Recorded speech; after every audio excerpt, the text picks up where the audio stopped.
హరే కృష్ణ ప్రభుజీ. హరే కృష్ణ. ఎలా ఉన్నారు ప్రభుజీ? భగవంతుడి దయ.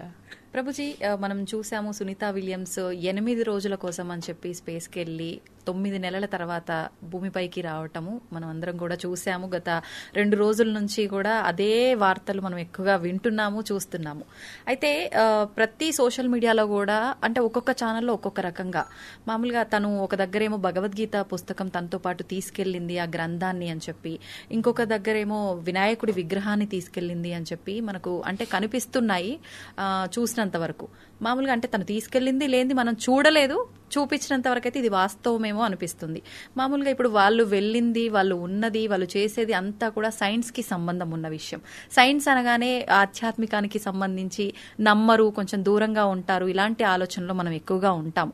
కానీ ఇది తీసుకెళ్ళింది ఈమె అని తెలియగానే అదేంటి ఇంత సైన్స్ నమ్మే వాళ్ళు, దీన్ని నమ్మని వాళ్ళు ఆవిడ ఇవి తీసుకెళ్లడం ఏంటి? ఇంకొక విషయం, ఇది తీసుకెళ్లటం వల్లే తను ఇన్ని నెలల తర్వాత అయినా కూడా భూమిపైకి ఇంత సురక్షితంగా వచ్చారు అని చెప్పి ఇది ఒక గట్టి నమ్మకంగా కూడా మనందరం తీసుకుంటున్నాం. దాని గురించి మీరేం చెప్తారు ప్రభుజీ? ఇప్పుడు ముందుగా సునీతా విలియమ్స్ గారి యొక్క ధైర్యాన్ని మనం అప్రిషియేట్ చేయాలి. నిజంగానే ఒక మాతృమూర్తి అయ్యుండి ఎంత ధైర్యంగా 9 నెలలు ఆకాశంలో ఉండటం, అలానే ఇన్ని నెలల తర్వాత కిందికి తీసుకొస్తున్నారు. అసలు అది మనకి తెలిసి ఇంకొక గొప్ప వ్యక్తి కల్పన చావ్లా. అవును, ఆవిడ వచ్చేటప్పుడు ఆ స్పేస్ షటిల్ అది ఫైర్ అయిపోతుంది అనమాట. కానీ అది ఎంత ధైర్యం కావాలండి చెప్పండి. ఇద్దరు కలిసి అక్కడికి వెళ్ళి నెలల పాటు అక్కడి నుంచి ఎన్నో వేల మందికి ప్రేరణ, ఎన్నో వేల మంది మేము వీడియోస్ చూసాం. స్కూళ్ళల్లో ఉండే వాళ్ళందరూ ఫోన్ అక్కడ వీడియో టెలికాన్ఫరెన్స్ ఆవిడని అడుగుతున్నారు అక్కడ జీవనం ఎలా ఉంటుంది ఏంటి అంటే, అక్కడ నుంచి ఎంత ఆనందంగా పిల్లలందరికీ ఇలా వాటర్ తాగుతాం, ఇలా తింటాం, ఇలా ఉంటాం, ఇలా చేస్తాం. అంత ధైర్యం ఉంది ఆవిడికి. అంత ధైర్యంగా వచ్చి ఆ చిరునవ్వు ఎక్కడ కూడా మిస్ అవ్వకుండా వచ్చారు వాళ్ళు. ఆ ధైర్యానికి, వారికి మనోధైర్యానికి, వారికి ఉన్న శక్తికి నిజంగా మనం చేతులెత్తి దండం పెట్టాలి. ఇంకొక విషయం చెప్తాను. ఆవిడే తన వీడియో మాట్లాడుతూ, నేను అంతరిక్షానికి వెళ్ళినప్పుడు మాతో పాటు భగవద్గీతతో పాటు ఉపనిషత్తులు కూడా మేము తీసుకెళ్ళాను. అక్కడ కొద్దిగా సమయం దొరుకుతుంది కాబట్టి దాన్ని అధ్యయన చేసి I thought it would be nice to reflect upon అని ఆవిడ చెప్పిన వాక్యములు అనమాట. అంటే ఆవిడ యొక్క భావన చూడండి, ఇవి చదివి వాటి గురించి ఆలోచన. భగవద్గీత ఎంత ధైర్యాన్ని నింపింది అర్జునుడి లోపల. ఒక వారియర్, సునీతా విలియమ్స్ గారు కూడా ఒక వారియర్ నిజంగా చెప్పాలంటే. అలాంటి అర్జునుడి లోపల ధైర్యం నింపింది. సునీతా విలియమ్స్ కి ధైర్యాన్ని ఇచ్చింది. ఏపీజే అబ్దుల్ కలాం లాంటి మహానుభావులకి ధైర్యం ఇచ్చింది. తర్వాత ఆల్బర్ట్ ఐన్స్టీన్ లాంటి వారు ప్రేరణ పొందారు. ఎవరికి ప్రపంచంలో గీతని ముట్టుకున్నా వారికి ధైర్యం ఇచ్చే శక్తి భగవద్గీతలో ఉన్నది. భగవద్గీతనంటేనే ధైర్యం ఇచ్చే ఒక పుస్తకం. ఎవరు గీతని చదివినా సరే వారికి కొండంత ధైర్యం ఉంటుంది. ఎందుకంటే అండి అక్కడ కృష్ణుడే ఉన్నాడు కదా, కృష్ణుడే ఉపదేశం చేసింది కదా. యద్రపాతో ధనుద్ధరః, ఆయన ఉండంగా ఇంకా మనకి ఏం కావాలి చెప్పండి. కృష్ణుడు, అర్జునుడు, భగవంతుడు, భగవద్భక్తులు ఉన్న చోట ధైర్యం ఎందుకు ఉండదండి? తక్కువేమి మనకు రాముడు ఒక్కడుండు వరకు, చక్రధారి అయి మన చెంతనే ఉండగా తక్కువేమి మనకు అని అంటే, అటువంటి అద్భుతమైన తత్వం ఈ ప్రపంచంలో ఎవ్వరూ ఇయ్యలేని ధైర్యం ఆధ్యాత్మిక మార్గం మనకిస్తుంది, ధర్మాచరణ మనకిస్తుంది. మొండితనాన్ని ఇవ్వదండి, ధైర్యాన్ని, ధార్మికమైన ధైర్యాన్ని. ధైర్యంతో పాటు కొండంత వినయాన్ని ఇస్తుంది. ధైర్యం ఒక కొండలా మనకిస్తే అంతే కొండలా వినయాన్ని ఇస్తుందండి. అంతే కొండగా మంచితనాన్ని ఇస్తుంది. అది నిజమైన ధర్మం అండి. అహంకారంతో వేరే మతాలపైన దూషణ చేస్తూ, ప్రేరేపాలు పడుతూ, వేరే వాళ్ళ శాస్త్రములలో ఉండే, గ్రంథములలో ఉండే విషయాలన్నింటినీ వక్రీకరించి చెప్పటం, ఇలాంటివి ఎప్పుడు కూడా మంచి ధర్మం అయితే ఇవ్వదు. అలా చేయడము, ఎదుటివారిని రెచ్చగొట్టడము, ఎన్నో గొడవలకి కారణం, ఇలాంటివి చేయకూడదు. ఇప్పుడు ఒకళ్ళు చేస్తున్నారు అని అంటే ముళ్ళుని ముళ్ళుతోటే తీయాలి అని మన వాళ్ళు కూడా ప్రారంభం చేశారు. మంచి పనే, ఎందుకంటే మనం ఎన్ని రోజులని సాధువులుగా ఉంటాం. ఇన్ని రోజులు ఉన్నాం కాబట్టి మనకి ఈ దుస్థితి కలిగినది. ఇప్పుడైనా సరే హిందువు మేలుకోవాలి అంటే లేసి కత్తులు పట్టుకొని పోవాలని కాదు. మేలుకోవాలి అని అంటే లేచి కనీసం వాడైనా వాడి పుస్తకంలో ఏముంది చదువుకుంటే. సునీతా విలియమ్స్ స్పేస్ లో చదువుతుంది, వీడు భూమిపై నుండి చదవట్లేదు. వీడికి అన్ని అవకాశాలు ఉండి కూడా చదవలేకపోతున్నాడు. ఎంత విచిత్రం. బయట వాళ్ళని మనం అంటున్నాం కానీ బయట వాళ్ళని ఎందుకు అనాల్సి వస్తుందంటండి. వాడు నిన్ను మూర్ఖుడిగా ఎందుకు చేస్తున్నారంటే నువ్వు చదవట్లేదు కాబట్టి నీ విశేషాలు. న్యూటన్ ఏమంటారో తెలుసా అండి, where science ends spirituality starts అని అంటారు. ఎక్కడైతే శాస్త్రజ్ఞానం ఎక్కడైతే ఆగుతుందో, విజ్ఞానం ఎక్కడైతే ఆగుతుందో అక్కడ స్పిరిచువాలిటీ, ఆధ్యాత్మిక భావన అనేది ప్రారంభం అవుతుంది.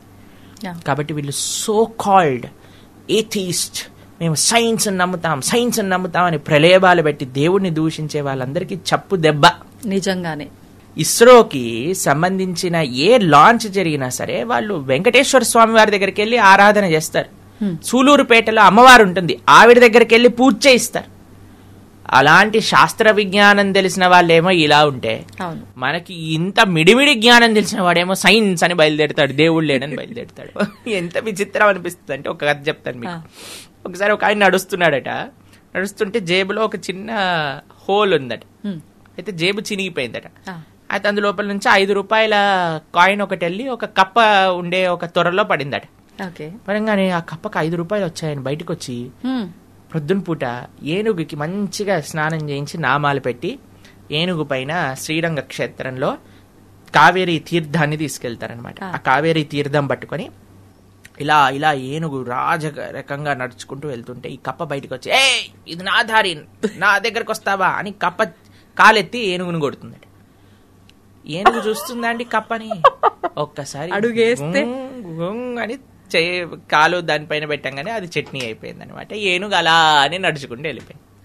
అలా వీళ్ళు మిడిమిడి జ్ఞానంతో అటు సైన్స్ అది ఇది అని, దాంతోపాటు మేము ఆ మతం అలాంటిది, ఈ మతం ఇలాంటిది అని మతోన్మాదులందరూ కూడా బయలుదేరి సనాతన ధర్మం పైన దాడి చేస్తూ ఉన్నారు కదా, వాళ్ళందరూ కూడా ఇలాంటి కప్పల్లాంటి వాళ్ళే. కొన్ని ఫాలోవర్లు వచ్చారు, నేను వీడియో చేస్తే 1,00,000 మంది వ్యూలు చూస్తున్నారు అని, నేనేదో గొప్పవాడిని అని నువ్వు పడే ప్రేరేపణలు ఎటువంటివి అని అంటే ఇలాంటివే. భగవంతుణ్ణి దూషించే వాళ్ళం మనం ఎంతమంది.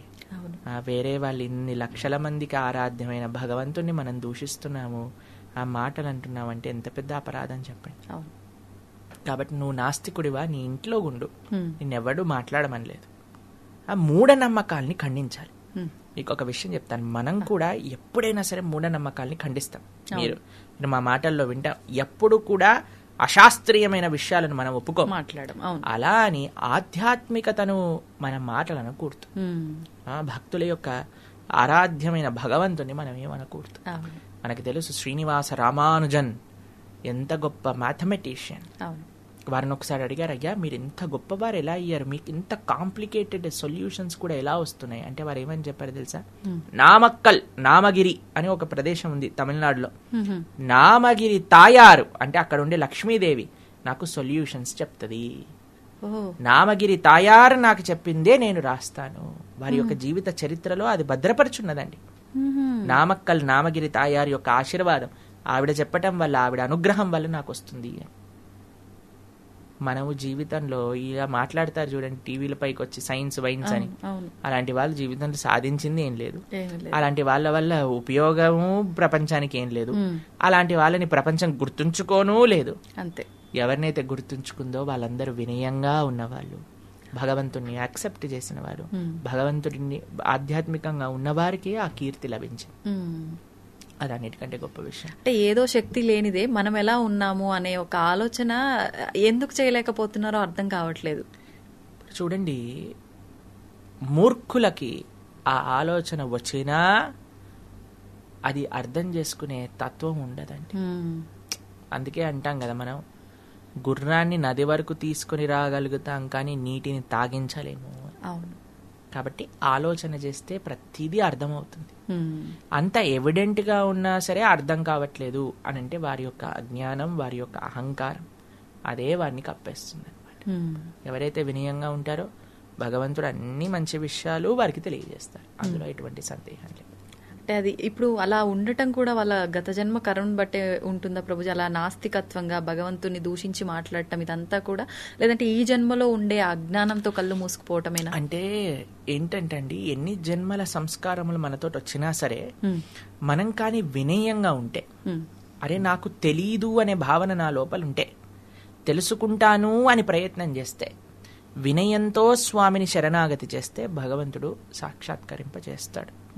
దాంట్లో ఎటువంటి సందేహం లేదు. కాబట్టి నా కర్మ వల్ల నేను ఇలా ఉండడానికి అనటం కంటే నేను మారుతాను అనే ఒక సంకల్పం తీసుకోవటం చాలా గొప్ప సంకల్పం. చాలా సంతోషం ప్రభుజీ. నిజంగా సునీత విలియమ్స్ గారిని ప్రతి ఒక్కరు కూడా ఆదర్శంగా తీసుకోవాలి. ప్రతి విషయంలో తను ఉన్నది ఎక్కడ, మనం ఉన్నది ఎక్కడ. మీరు చెప్పినట్టుగా ప్రతి ఒక్కరూ గీతని చదవటం కనుక మొదలు పెడితే మనకు మార్పు వస్తుంది జీవితంలో. ఇంత ముందు కూడా మనం మాట్లాడుకున్నాము. అటువంటి ఒక ప్రారంభం అనేది ఎలాగో మనకు నూతన సంవత్సరం రాబోతుంది కాబట్టి మీరు ఇందాక ఆ టాపిక్ లో కూడా చెప్పారు.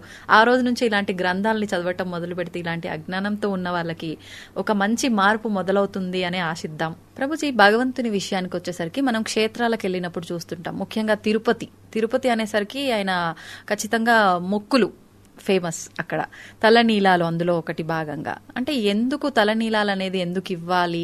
ఆయన భగవంతుడు అడుగుతాడా తలనీలాలు ఇవ్వాలని చెప్పి? ఏంటి దాని గురించి తెలియజేయండి. ఇంకొక విషయము కొబ్బరికాయ. ఖచ్చితంగా మనం భగవంతుడు, ఆధ్యాత్మికత, పూజలు అనగానే ఫస్ట్ మనందరికీ గుర్తొచ్చేది కొబ్బరికాయ కొట్టాలి అని చెప్పి. అసలు ఎందుకు కొట్టాలి కొబ్బరికాయని అని చెప్పి? రెండు మంచి ప్రశ్నలు అడిగారు మీరు. కొంతమంది సినిమాలో వాళ్ళు కూడా మనల్ని ఎగతాళి చేస్తారనమాట, భగవంతుడు నీ డాండ్రఫ్ జుట్టుని ఏం చేసుకుంటాడు అని. యాక్చువల్గా వీళ్ళంటి వాళ్ళు అంటే మూర్ఖులు, తత్వం తెలియని వాళ్ళు అనమాట. ఎందుకు మనకి ఈ రోజు ఇలా మాట్లాడాల్సి వస్తుందంటే, ఏ ధర్మం పైన కూడా వీళ్ళు ఇలా కామెడీ చేసి మాట్లాడే అంత ధైర్యం లేదండి. కేవలం సనాతన ధర్మం పైన. ఎందుకు అని అంటే హిందువు చాలా తేలిగ్గా, ఎందుకంటే హిందువుకి వాడి ధర్మం అంటే ఏంటో తెలియదు, మర్చిపోయాడు కాబట్టి. కానీ మనం మన ధర్మం యొక్క విశిష్టత ఎవరైనా అడిగారు అనుకోండి, నీ డాండ్రఫ్ జుట్టు దేవుడికి ఎందుకు ఇస్తున్నావు అంటే మనం ఏం సమాధానం చెప్తామో తెలియాలి కదండి. అవును, జుట్టును ఎందుకు ఇస్తున్నావు, కొబ్బరికాయ ఎందుకు కొడుతున్నావు, ఎందుకు మన ధర్మం ఇది ఎందుకు ప్రమోట్ చేసింది, ఒకసారి ఆలోచన చేద్దాం. ఇప్పుడు చూడండి, జుట్టు విషయానికి వచ్చేసరికి ఎక్కడున్నా సరే జుట్టు ఉందనుకోండి, ఒకలైతే నేను చూసాను బైక్ దిగక ముందు ఒక చిన్న దువ్వెన పెట్టుకొని దువ్వెన తీసి తూకుంటున్నాడు అనమాట. ఎందుకంటే ఏది ఉన్నా సరే ఆ హెయిర్ స్టైల్ అనేది అన్నిటికంటే ముఖ్యం అనమాట. ఎక్కడైనా విండో చూపిస్తున్ననుకోండి వెంటనే సరి చేసుకుంటూ నించుంటారనమాట.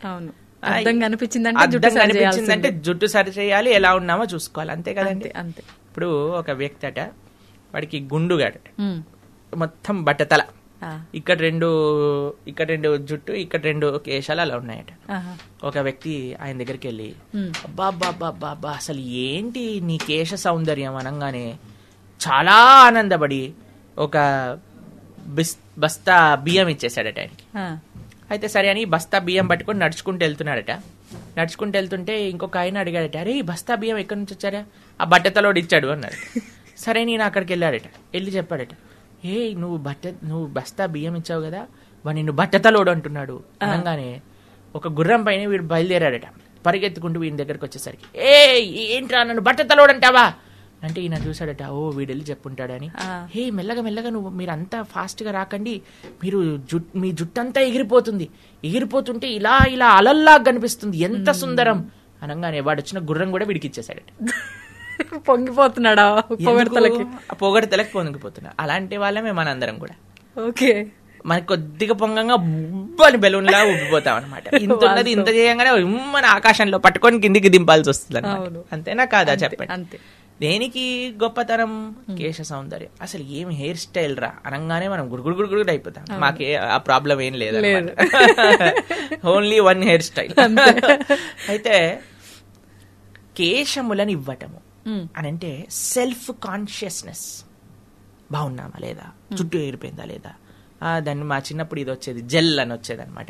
ఆ జెల్ తీసి జెల్కి రాసుకొని ఇలా హెయిర్ డ్రెస్సింగ్ చేసుకొని అలా జనాలందరూ చూస్తే మాకైతే ఎంత బాధేసేది. అసలు ఏం చేస్తున్నారా వీళ్ళు, డబ్బులు ఖర్చు పెట్టడం ఏంటి, మేమైతే బ్లేడ్ తీసుకొని గురుగురు అని అనుకుంటాను, 2 రోజులకి ఒకసారి అయిపోద్ది మా పని అంతే. కానీ పిచ్చి ఎందుకోసం? నేను బాగుండాలి, నేను బాగా కనిపించాలి, నాది దీంట్లోనే మనిషిపోతుంది. కానీ ఎప్పుడైతే మనం భగవంతుడికి మన తలనీలాలు సమర్పణ చేస్తున్నామా, అయ్యా నేను ఇంత పొజెసివ్ సెల్ఫ్ కాన్షియస్ కాకుండా నీ గురించి ఆలోచన చేసే సమయం ఇవ్వాలి. ఆ యొక్క మన దగ్గర ఉండే ఆ భావన ఏదైతే ఉందో దాన్ని భగవంతుడికి సమర్పణ చేస్తున్నాం అనమాట. అది ఒక భావనతో మనం చేసే పని. ఆ భావన లేకుండా చేస్తే అది వేస్ట్ అండి. ఆ భావనతో కలిపి చెయ్యాలి. ఒకడంటాడు, ఈ మధ్య వీడియోలో చూసాను అనమాట, మనకి సనాతన ధర్మంలో ఎప్పుడు గుండు చేయించుకున్నా సరే శిఖ పెట్టుకొని చేయించుకోవాలండి. ఓకే, ఎందుకని ప్రభుజీ? అది మన ధర్మం, మన సాంప్రదాయం. ఎవరైనా సరే, ఏ వర్ణంలో ఉన్న వాళ్ళైనా సరే, ఎక్కడైనా సరే, హిందువులు అంటే ముందుగా ఒక విషయం ఏంటి అంటే స్త్రీలు గుండు చేయించుకోరాదు. స్త్రీలు గుండు చేయించుకోరాదు, పురుషులు చేయించుకోవాలి. చేయించుకున్నప్పుడు మనం శిఖ పెట్టుకోవాలన్నమాట. ఇది చాలా ముఖ్యమైనది. ఒక ఆయన అంటాడు, తిరుపతిలో శిఖ పెట్టకుండా మొత్తం బోడిగుండు చేసేస్తారు కదా, అంటే అది బౌద్ధారామము, బుద్ధుడి యొక్క ప్రదేశం అని దాని వల్లే తెలుస్తుంది అని అన్నాడు అనమాట. ఇప్పుడు చూడండి, మేము ఎన్నో ప్రదేశాలు, ఎన్నో దేశాలలో బౌద్ధారామాలకు వెళ్ళాం. అక్కడ అందరూ అగరబత్తులు చూపిస్తారు. అగరబత్తులు చూపించడం ఎవరి సాంప్రదాయం? మనం చూపిస్తాం కదా, అంతే కదా. అలాని బౌద్ధ రామాలన్నీ కూడా హిందువులవే అని మనం అంటామా? లేదు. అంటే ఎలాగా మాట్లాడేస్తున్నారు జనాలంటే మాకు నవ్వు వస్తుంది.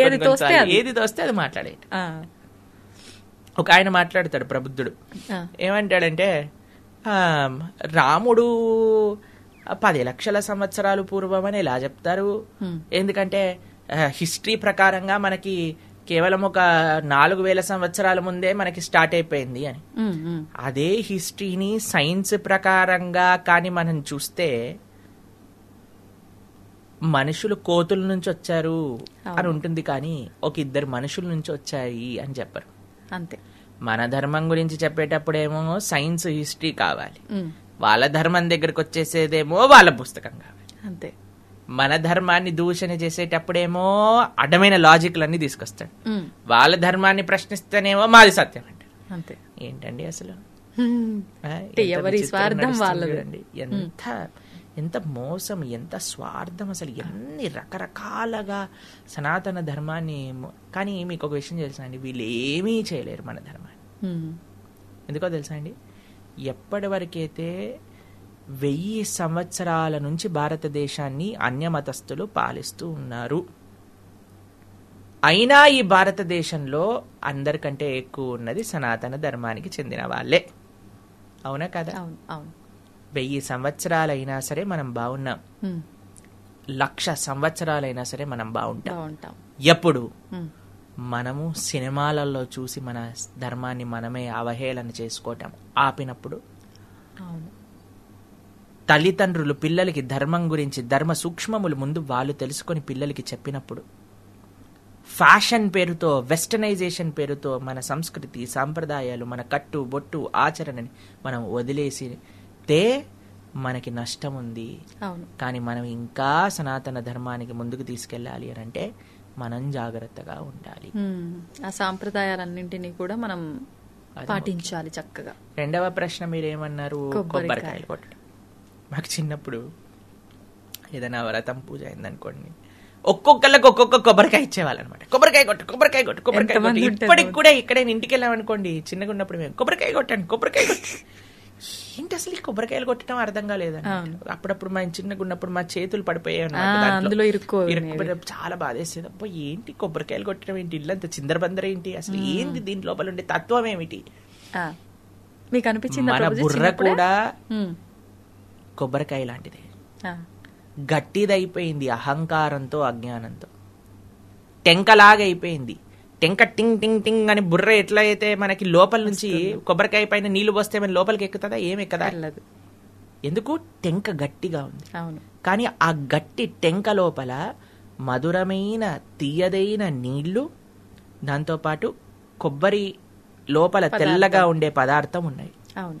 ఎప్పుడైతే నువ్వు అహంకారాన్ని విడుతావో, అహంకారాన్ని భగవంతుడి యొక్క చరణముల దగ్గర బద్దలు కొడతావో, అప్పుడు నీ యొక్క స్వరూపం, తీయదైన స్వరూపం, కోమలమైన స్వరూపం అది బయటికి వస్తుంది.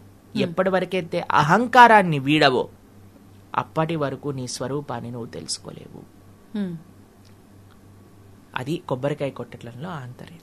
మరి ఇప్పుడు ఒక కొబ్బరికాయ తీసుకొని భగవంతుడి ముందేస్తే, స్వామి కొబ్బరికాయ ఎట్లయితే పగిలిందో నా అహంకారం అలా పగులుగాక, నా అజ్ఞానం అలా పగులుగాక అని స్వామికి విన్నవించాలి. కొబ్బరికాయ కొట్టడం తప్పు కాదండి. కొబ్బరికాయ ఫట్ అని కొట్టినప్పుడు వెంటనే మీరు ఆ ప్రార్థన చేయాలి, స్వామి కొబ్బరికాయ ఎలా పగిలిందో అలా నాలో ఉన్న దుర్గుణాలు కూడా అలా వెళ్ళిపోవాలి. అంతేగాని కొబ్బరికాయ కుళ్ళిపోయింది, కొబ్బరికాయ ఏదో తప్పైపోతుంది, పువ్వు వచ్చింది ఏదో మంచి అయిపోతుంది, ఇలాంటివి ఏమీ లేదు. మాకు ఒకసారి పువ్వు వచ్చింది, దాని తర్వాత చెయ్యి ఇరిగింది, కాబట్టి ఇంక పువ్వు వస్తే మంచి అవుతుంది లేకపోతే ఇది అవుతుంది, అవన్నీ పక్కన పెట్టండి. మన భావన మంచిగా ఉండాలి. స్వామికి ఎందుకు నేను కొబ్బరికాయ కొడుతున్నా, ఎందుకు తలనీలాలు ఇస్తున్నా, ఎందుకు దండవత్ ప్రణామం చేస్తున్నా భగవంతుడి ఆలయంలో, ఎందుకు కాళ్ళు కడుక్కొని లోపలికి వెళ్తున్నా, ఎందుకు స్వామి దర్శనం ఆపాద మస్తకం ఎందుకు దర్శనం చేసుకుంటున్నా, తీర్థం ఎందుకు తీసుకుంటున్నా, ప్రసాదం ఎందుకు చూస్తున్నా, ఆలయంలో కూర్చోమని ఎందుకు అంటారు, ఇవన్నీ మనకి తెలిసినప్పుడు ఎంత ఆనందం అండి. అంతేకాని బల్లి పడింది, పిల్లి వెళ్ళింది, కుక్కొచ్చింది, ఇవన్నీ ఏంటండి అసలు. ప్రతి కదలికలో తప్పు. ప్రతిదాన్ని కుక్క, పిల్లి, నక్క, ఇవన్నీ గాడిద, ఇవన్నీ కూడా మన జీవితాన్ని నిర్ధారణ చేస్తే అసలు మనం ఎక్కడికి వెళ్తామండి. నీ చేతుల్లో ఉంది నీ జీవితం, నీ భావనలో ఉంది నీ జీవితం, భగవత్ కృపలో ఉంది జీవితం, నీ సంకల్ప బలంలో ఉంది నీ జీవితం. ఇది సనాతన ధర్మం ఇచ్చే ఒక అద్భుతమైన మార్గం. దీన్ని అందరూ కూడా కప్పిపుచ్చేసి ఏదో ఏదో రాళ్ళ వల్ల, లేదా ఏదైనా గీతల వల్ల, లేదా ఏదైనా రాయటం వల్ల, లేదా ఇది వల్ల వాళ్ళ వల్ల జీవితం మారిపోతుంది అంటే సారీ సార్, కాదు. ఉగాది పచ్చడి చెప్తుంది మనకి, ఇందాక మాట్లాడుకున్నట్టు మనం ఏమి చేసినా సరే షడ్రుచోపేరితంగానే జీవితం ఉంటుంది.